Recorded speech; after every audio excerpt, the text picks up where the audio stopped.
Good morning folks, how are you all doing? Welcome back to the channel.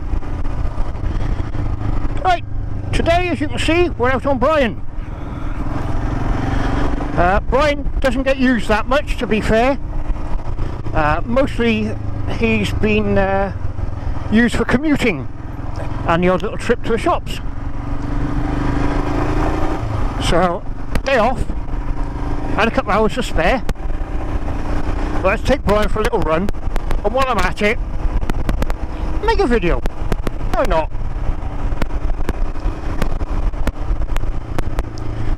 Now, as regular chat viewers to the channel will know, I am very, very fortunate. Let me close that, get a bit better noise. Slightly less wind noise, hopefully. Yeah, as you will know, I am very, very fortunate enough to have 3 motorbikes. My KTM 790, the big lad, my Royal Enfield Interceptor, Elvis, and of course, my Royal Enfield Himalayan 411, to be accurate, the Brian. Brian is my longest term bike, when I've owned the longest. We've covered about 8.5 miles short of 16,000 miles. Let's call it 16,000 miles.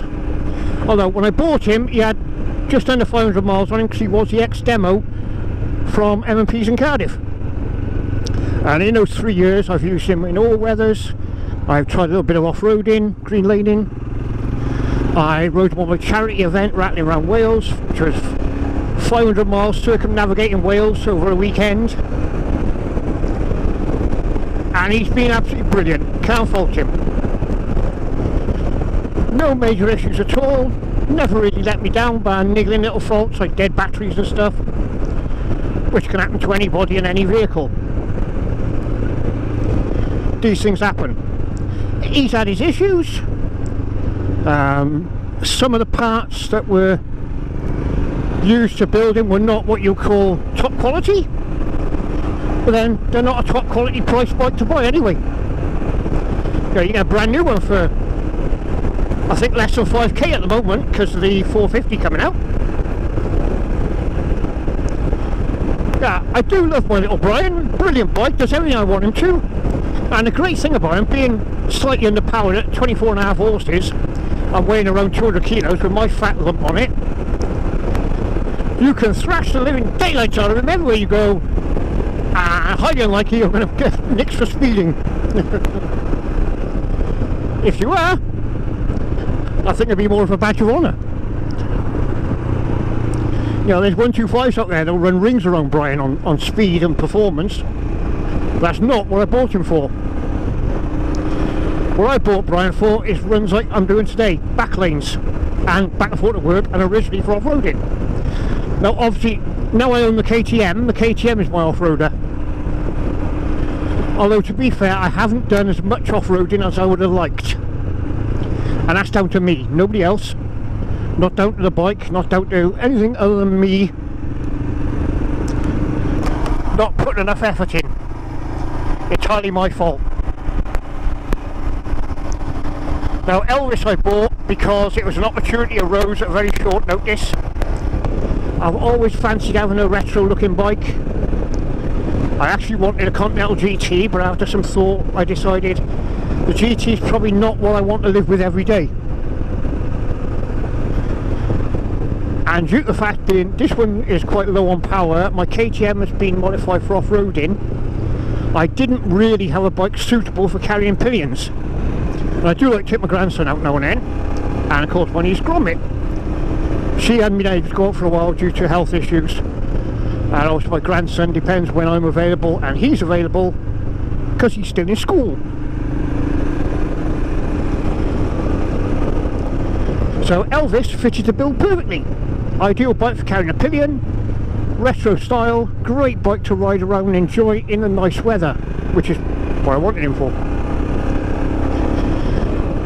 But then I have considered a few times, do I require 3 bikes?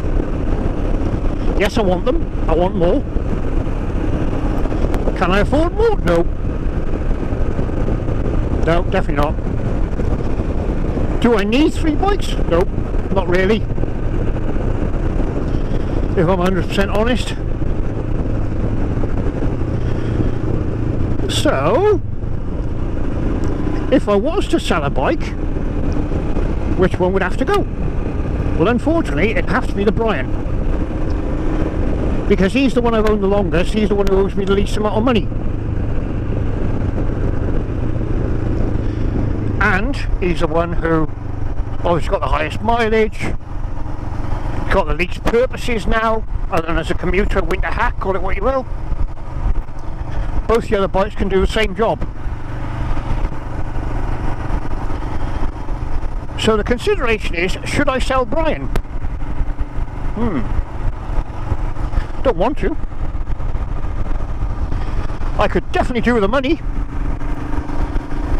And to sell Brian, I'd have to get a fair price for him in order to cover some outstanding finances, etc.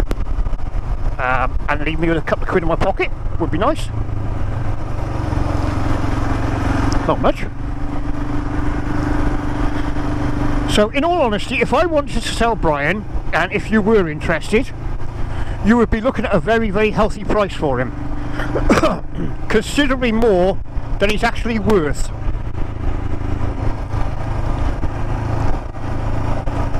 In all honesty, in his current condition, because he has been used and abused through 3 winters and Christ only knows what else, resale value of Brian, I would hazard a rough guess, 1,500 quid is his true value.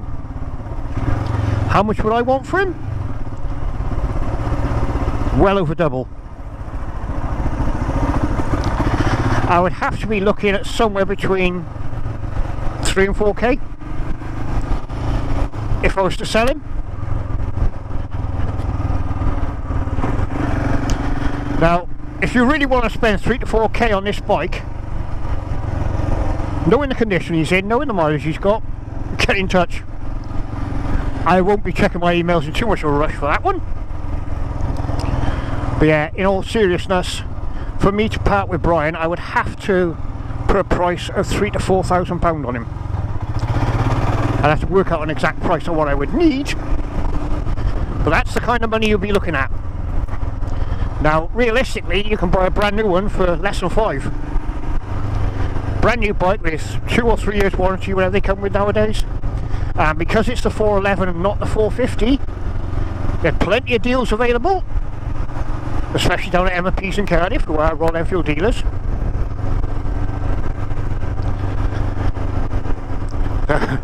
The only reason you would pay the price for Brian is if you wanted Brian. Not because you want a 411 MLM, because you want the Brian himself. Well, he is a star, to be fair. YouTube star. Very small one. And he is special, which is why I like him, be like me. That's what my mother used to say, you're special. Not quite sure what she meant by that. Yeah, there we go. If you were seriously interested in buying Brian, drop me an email. Get in touch. As I said, you will be looking at £3,000 to £4,000 price. I would work out exactly what I would need in the way of a purchase price, and that would be the price, non-negotiable. Now obviously that is a ridiculously high price, to be perfectly honest, for this bike. It's way more than he's actually worth. And as I said, let me just squeeze past this gentleman. As I said, you can buy a brand new one for just under 5 or thereabouts.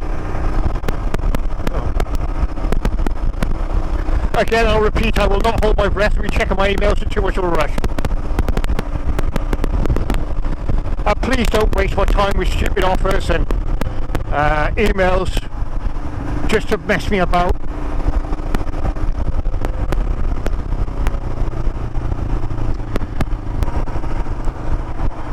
I really like all my bikes, I've got to be fair. I don't want to part with any of them. It is genuinely a case of offer me enough money, I'd consider it. I'd sell the other two for the right price, but we are talking expensive. Probably more than they're actually worth.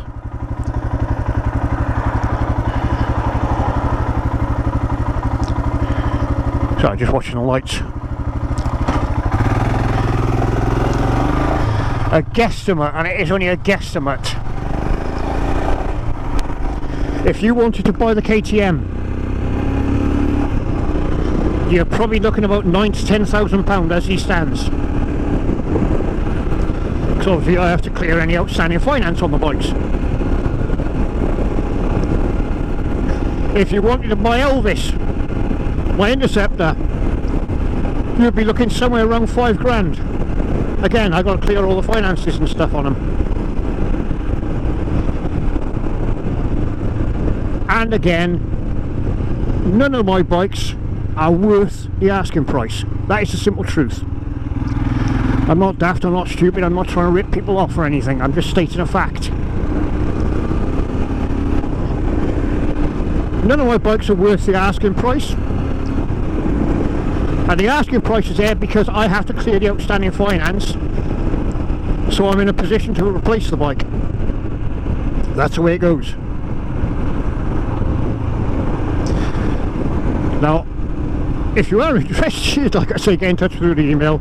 Ain't gonna happen, I know that, but if you were, both the Himalayan and the KTM would come with any parts I have left over of original parts I've replaced, or any spares I have kicking around. With the KTM I have the original taller screen, I have the original seat, the original exhaust system, including the cat, where I've bolted things like ABS covers and such like on protectors.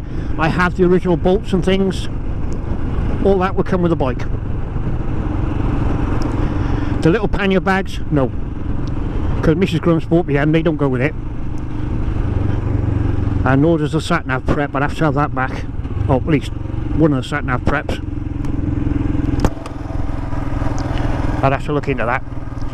Yeah, there we go. Want to buy a bike? Want to spend stupid amounts of money on a bike that's not actually worth what you're paying? Get in touch.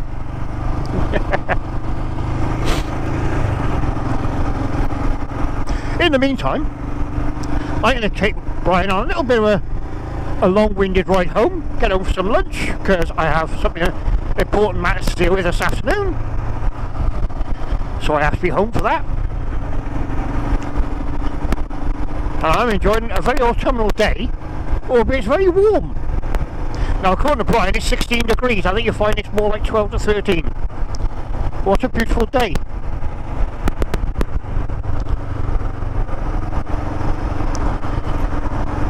Not quite sure why we're doing 30 mile an hour and a 40 for no reason whatsoever, but there we go.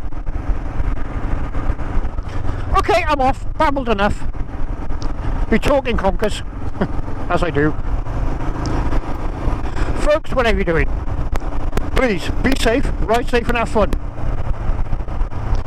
And of course, the statutory. Otherwise Mrs. Grumps will not be happy. Toodles! Right, I think it's time to filter, as it were.